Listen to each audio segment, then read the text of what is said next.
Hello, lads. I'm here in the woods, and I was just inspired to record this video on this particular subject. I think I've talked about this before, and really, this is a subject that uh, could be delved into in great depth, but I'm not going to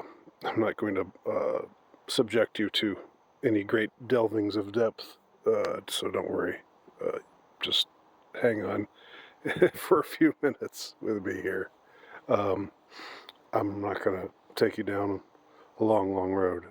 Although there are a lot of things that can be said about this. So the title I think I'm going to choose for this video is "How to Talk to Normies," and the thing is, I believe I've recorded a video very like this in the past. I know I've talked about this subject in the past.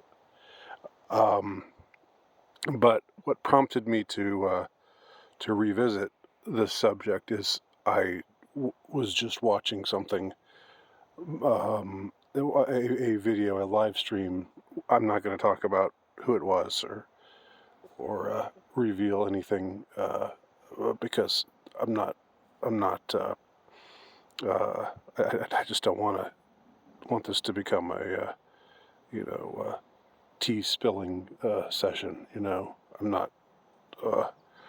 I'm not dissing anybody, but I will say that certain things about this live stream made me think about this question, in a way that really prompted me to put my own thoughts down on video.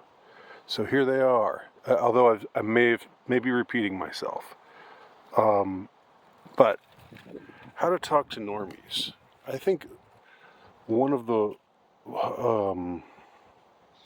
things that people who are in our way of thinking, if you are in my way of thinking, that is, if you uh, question official stories, if you are what they derisively call a conspiracy theorist or a conspiratard, uh,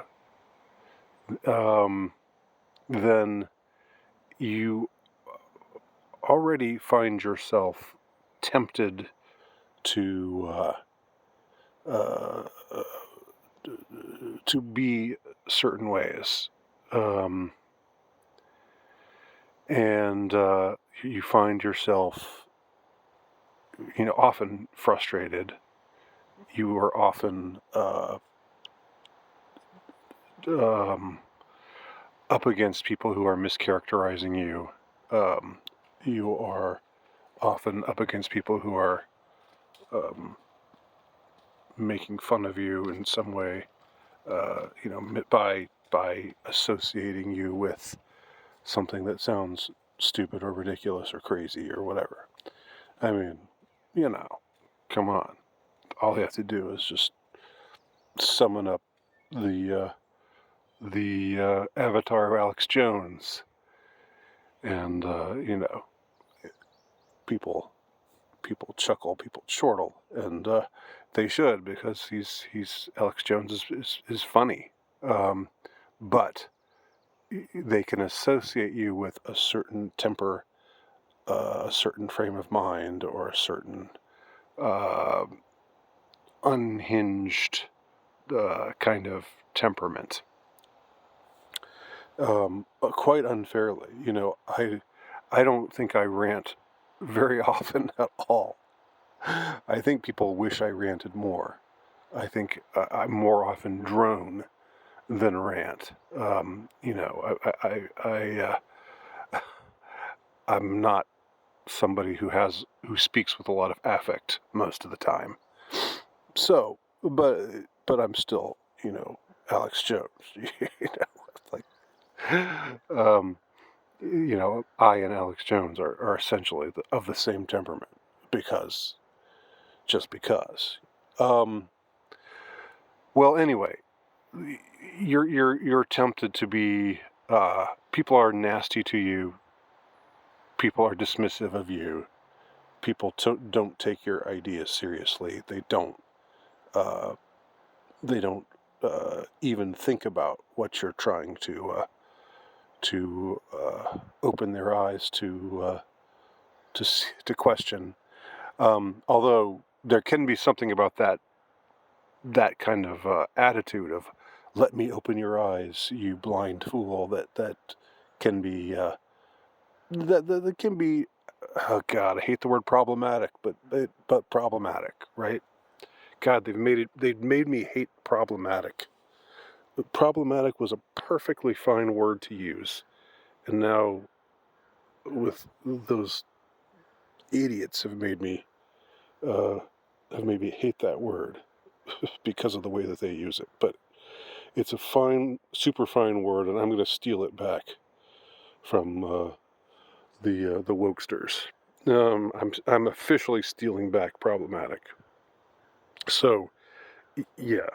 Anyway, things how to talk to normies. First of all, uh, I don't ever like engage anybody in conversation, or rarely. I rarely, you know, I'm rarely the one who begins the engagement on any of these subjects. I talk about what I talk about here. I write about what I write about. Um, there are rare exceptions. I have a few people who I am close enough to where I might say to them, "Hey, what do you think about this? What do you think about that?" But that's kind of rare.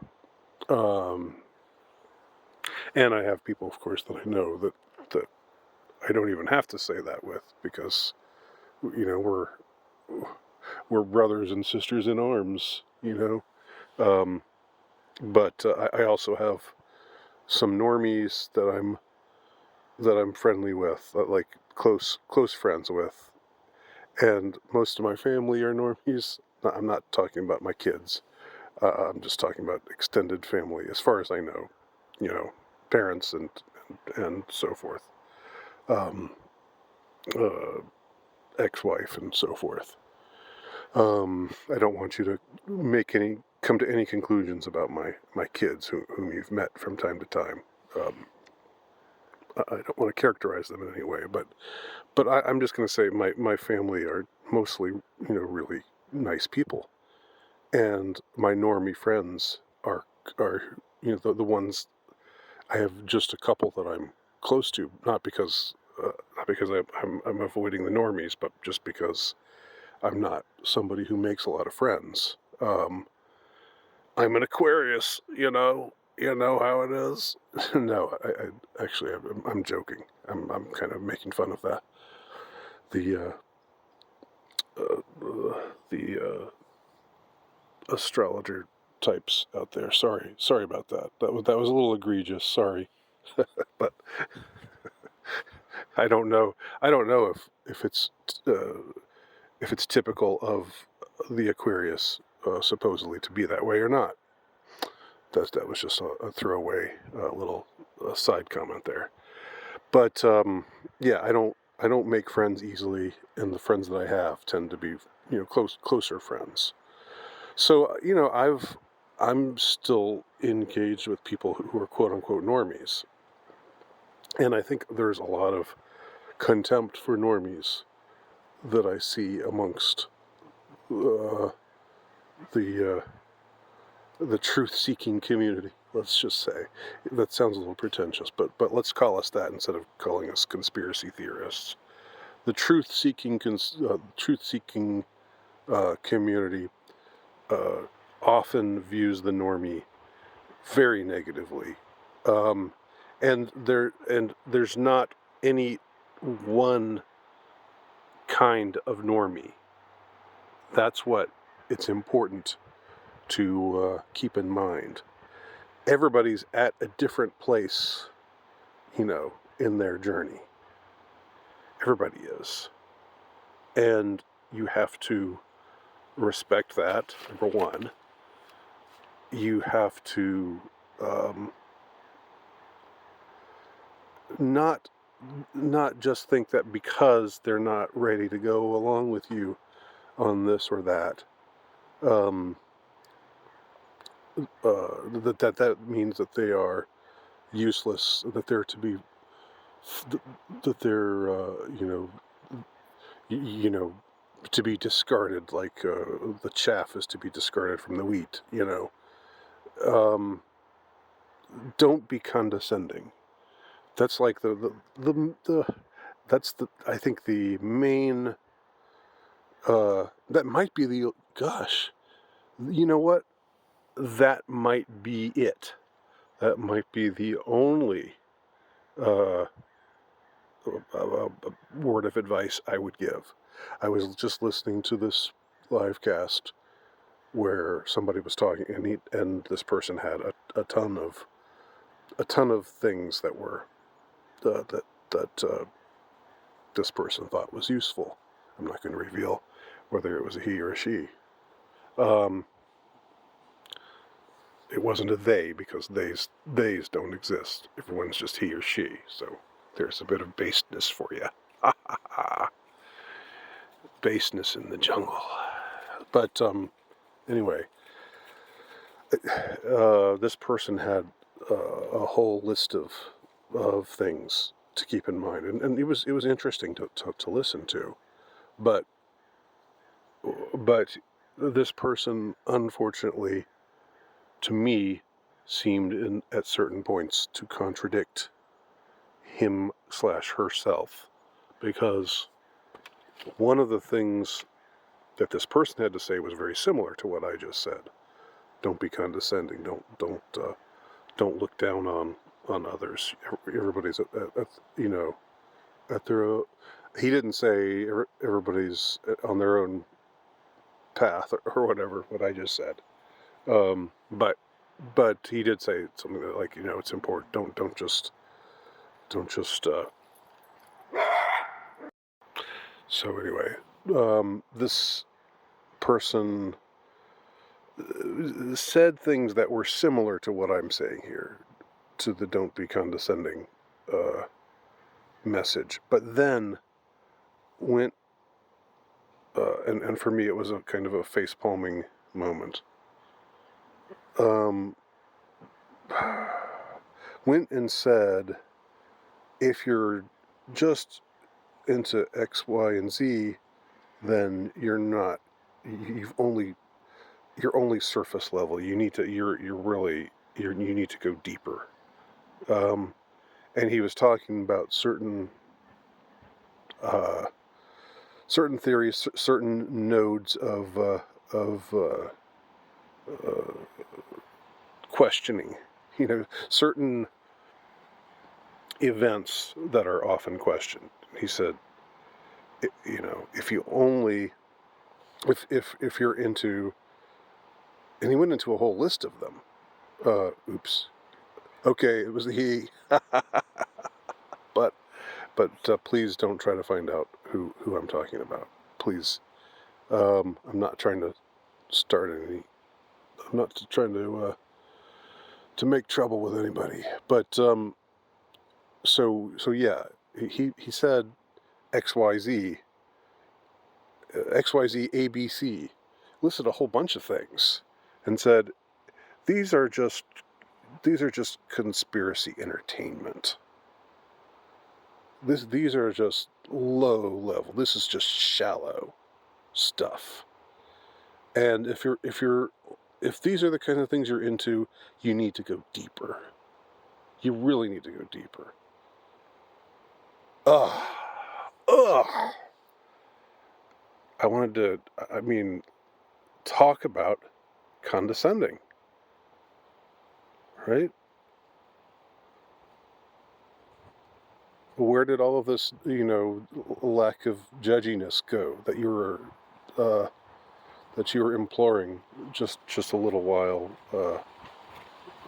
prior to saying this, to just throwing this off in such an offhanded way?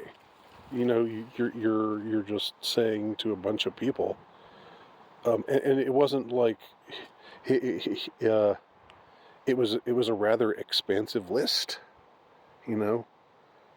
And he was saying, if you're not, you need to graduate beyond this. Now, are there people who only skim the surface, and are there people who uh, who go deeper? Yes, of course, there are shallower thinkers and there are deeper thinkers, um, but I remember recently, when I got kind of set off by the way that some were responding to my gosh, what was his name? I can't think of his name right now. The actor Woody Harrelson. When Woody Harrelson went on SNL and made a comment about an anti-lockdown comment, and I said, "Hey, this is a good thing. This is cool," and people were just dismissive of me. Some people were very dismissive of me. Some people were like, you really need to go deeper. This is just skimming the surface. This is just silly that you would think this is a good thing. Uh, is just silly. You got to see it's actually a, you know, you got to see things exactly the way I do, or else you're just shallow, right? And I was saying, look, I'm not saying Woody Harrelson is completely trustworthy. You can be compromised, and you can still have certain sparks of truth within you that can shine forth. Uh, you know, was he allowed? Did the network allow him to do this because now it's whatever. You can always make it into. You can always black pill anything. That's the thing. You can always um, take anything that's good and say this really isn't so good, um, because it would never have happened if the controllers weren't letting it happen. So basically, the controllers are always in control. You know. All right. So the second, so maybe don't be condescending isn't the only thing I would say. The second thing I would say is don't be black pilled. And by black pilled, I mean don't think that everything is bad all the time, and that everything must be bad, and that I would just say take the good where you can find it. And when an actor, to me, if an actor gets up on TV and tells a forbidden truth and pisses off a lot of the right people, um, then that's a good thing. Did he say it because he was told to say it by faction X, within the deep state, and now it's time to, I don't know, whatever. Possibly. We don't know. We don't know that that's true, and we don't know that that's not true. Nobody knows. I mean, except Woody Harrelson knows. Woody Harrelson knows why he said what he said, and in this particular case. But beyond that, people, it becomes, I think, the what's so destructive, what's so loathsome to me about black pilled thinking is um, is that it can become your default. When it becomes your default, when black pilled thinking becomes your default, then even signs of hope are not signs of hope. And when black pilled thinking becomes your default, then uh, there's no chance that good will ever prevail over evil. Um, and I don't see how that's a productive. I don't see how that's productive, a productive way to look at things. And I don't see how it's a compelling way to look at things either, because it just doesn't follow, you know. Be skeptical, right? Be questioning. Don't be credulous. Don't make the mistake of, like this is like the black pill. Uh, Black pill op is almost the opposite of the Q op. The Q op is, good. The good guys are now in control. Uh, we're gonna take it. We're gonna take them all down. Enjoy the show. We got this. And a lot of people fell for that, but a lot of other people are falling for the or being uh, lured by the siren song, the very opposite tendency, which is the black pill. Anyway, I'll stop there. Maybe I'll have more to say in another video.